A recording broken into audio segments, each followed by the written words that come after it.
primeiro assunto de hoje, como eu falei, e como está até aqui embaixo no vídeo, né? É uma indicação, porque hoje tivemos a escalação, a primeira indicação, o primeiro treino e a primeira indicação da escalação do Ramon Menezes na seleção brasileira. Como eu falei, a seleção já está em Tanger, lá em Marrocos. O Ramon Menezes, o técnico interino da seleção, provavelmente seguirá como interino até a contratação de um treinador, não deve ser efetivado no cargo, não deve ser uma coisa meio Lionel Scaloni lá na Argentina. Fez a sua primeira indicação de escalação e o Bruno Romão trouxe aqui a matéria para a gente de uma informação que o Gustavo Hoffmann, o jornalista da ESPN, que trouxe essa informação. E a informação é a seguinte, uma escalação que me surpreendeu.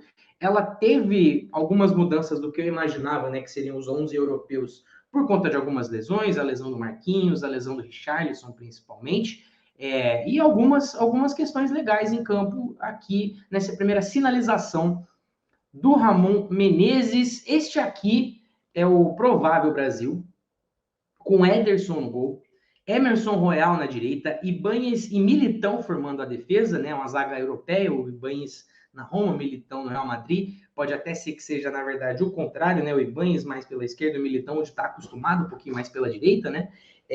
O Ibáñez que foi expulso nesse último jogo da Roma, Roma perdeu para a Lazio. E o Alex Telles, que jogou Copa do Mundo também, assim como o Militão, jogando pela esquerda, pode ser que caia um pouquinho mais por dentro. O meio-campo, com Casemiro, obviamente, né, dominando aqui. A primeira novidade que deve ser o Andrei, volante do Vasco e do Chelsea, né, emprestado pelo Chelsea ao Vasco. De certa forma, um homem de confiança do Ramon Menezes nessa equipe, né? Afinal de contas, foi titular e capitão da seleção sub-20 no Sul-Americano, sub-20. E aí essa linha de frente que eu adorei, com Vinícius Júnior, Lucas Paquetá e Rodrigo, e Vitor Roque. Aí você me pergunta, Lucas, e a questão do Veiga, né? Você colocou aqui o Veiga. É o seguinte, tem 3 possíveis mudanças que rolaram no treino, que podem ser que sejam novidades na escalação. A primeira é a entrada do Everton, do Palmeiras, no lugar do Ederson, no gol. A segunda é a entrada do Antony, do Manchester United, no lugar do Rodrigo, que aí não teria essa setinha vindo mais para dentro. E também, como indicado aqui, a entrada do Rafael Veiga no lugar do Lucas Paquetá. Então, essa é a outra possível escalação do Brasil. Lembrando que dá para ter as diferentes combinações, né? O Veiga jogar, mas o Ederson jogar, o Veiga jogar, mas o Rodrigo jogar, mais o Antony jogar, mas o Paquetá jogar, enfim. Essas são as 3 principais mudanças que podem acontecer, isso segundo a apuração do Gustavo Hoffmann, que acompanhou o treino, ele tem até imagens do treino e tudo mais. Mas deixa eu voltar aqui o Paquetá, nessa linha para cá. O Veiga, eu acho que ele não mudaria muito taticamente o time, mas esse aqui principalmente é importante, a entrada do Rodrigo. Eu gosto bastante da entrada do Rodrigo como um ponta-direita, primeiro porque já dá essa dupla aqui de ataque, né, com o Vinícius Júnior na esquerda e o Rodrigo na direita, já é um aquecimento, quem sabe, para a possível chegada do Carlo Ancelotti, que joga assim, muitas vezes, no Real Madrid. Mas o que eu gosto dessa combinação de um lateral bastante agudo com o Emerson Royal, que joga como um ala no Tottenham praticamente. O Rodrigo na direita e um meia, como o Paquetá, que se movimenta, assim como o Veiga também, e é canhoto, que você tem variações diferentes na equipe em poucos movimentos, né? Você pode jogar, principalmente, acho que tem esse movimento que não é uma variação, né? Mas esse movimento, porque o Rodrigo ele não é um cara que é um ponta-direita que joga da mesma maneira que o Vinícius Júnior joga pela esquerda. O Rodrigo tem cada vez virado mais um meia atacante, então ele é um cara que se movimenta pelo campo. No Real Madrid, eu não vale nem colocar esse certo, porque olha, ele tá pela direita, olha, ele cai aqui para a esquerda para tabelar, olha, ele vai para a área. Então, ele cria um buraco aqui na direita que pode ser preenchido por uma quantidade enorme de jogadores, especialmente nesses escalados aqui. O Emerson, principalmente.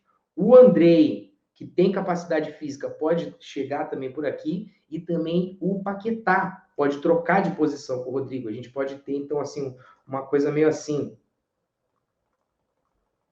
Rodrigo e Paquetá trocando de posição. Isso, por si só, eu acho interessante, porque aí você tem o Rodrigo jogando mais ou menos como jogou o Neymar na seleção brasileira, como ele mesmo jogou na seleção brasileira durante a Copa, atuando como, não é exatamente um articulador, né, mas um atacante centralizado, assim, um ponta de lança, e o Paquetá jogando como um armador, assim, aqui um pouquinho mais pela direita, podendo vir buscar essa bola, e às vezes você tem uma variação, assim, do jeito do time jogar com isso aqui, né, com 3 jogadores aqui formando a defesa, 2 dando a sustentação, e você tem esse campinho. Aqui, enfim, só estou dando uma viajada, porque eu acho que é um dos pecados que o Tite teve na seleção, foi matar um pouquinho essa mexida dos jogadores a partir muito daquele jogo muito posicional. Não que seja uma coisa que é sempre entrar em polêmica com isso, mas os desenhos da seleção brasileira, eles não eram tão móveis. O Neymar só poderia jogar como o Neymar por aqui. O Vinícius Júnior acho que não tem que trocar muito, se bem que o Vitor Roque é um cara que pode ocupar esse espaço, o Vinícius Júnior pode entrar, né? Não ficar sempre aqui, mas ser o cara que chega na área por aqui também. Mas enfim, porque você não via muito essa possibilidade de movimentação da equipe por alguns motivos, né? O lateral direito era um lateral mais defensivo, então não podia jogar aqui agudo. O Rafinha era um cara que não conseguia jogar por dentro, assim como é o Antony, né? Então eu acho interessante você ter um lado da equipe meio assimétrico, uma equipe assimétrica de fato, né? Um cara bem aberto pela esquerda, o outro caindo aqui por dentro. Isso aqui pode jogar, o Veiga também pode fazer isso, tá? Ele faz isso no Palmeiras, inclusive fez bastante nesse jogo contra o Ituano.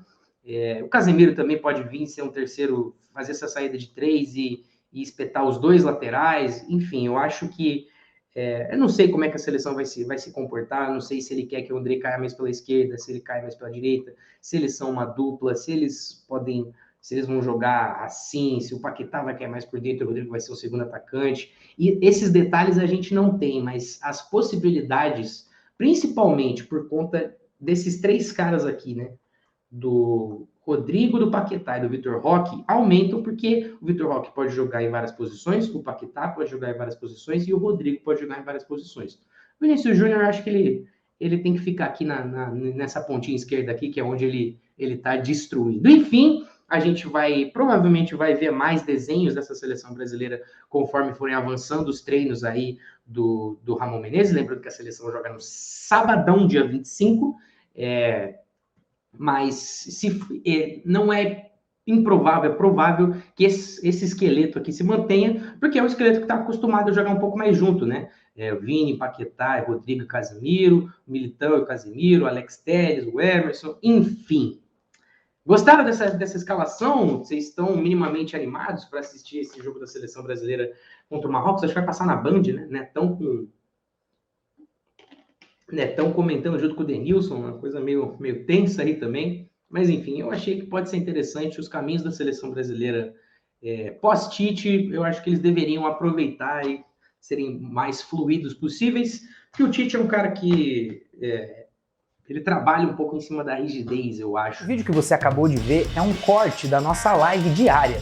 Ela acontece de segunda a sexta, às 6 horas da tarde. Ela traz o resumo das principais notícias do dia do futebol, mas também traz a repercussão dos principais jogos e também a prévia dos principais eventos esportivos. E a gente não fala só de futebol não, hein? A gente fala de automobilismo, de esportes olímpicos e tudo mais o que estiver bombando na semana. Se você gostou desse vídeo, então já solta o dedo nesse like e fica o convite também para você se inscrever aqui no nosso canal. Tem programa lembrando de jogos, partidas, campeonatos e competições históricas, assim como entrevistas, listas, enfim, é conteúdo para não acabar mais. Agora, se você quer saber das notícias mais quentes do futebol e do esporte do Brasil e mundo afora, entra lá no torcedores.com, que a nossa cobertura é quentíssima. A gente fica te esperando então, hein? Valeu!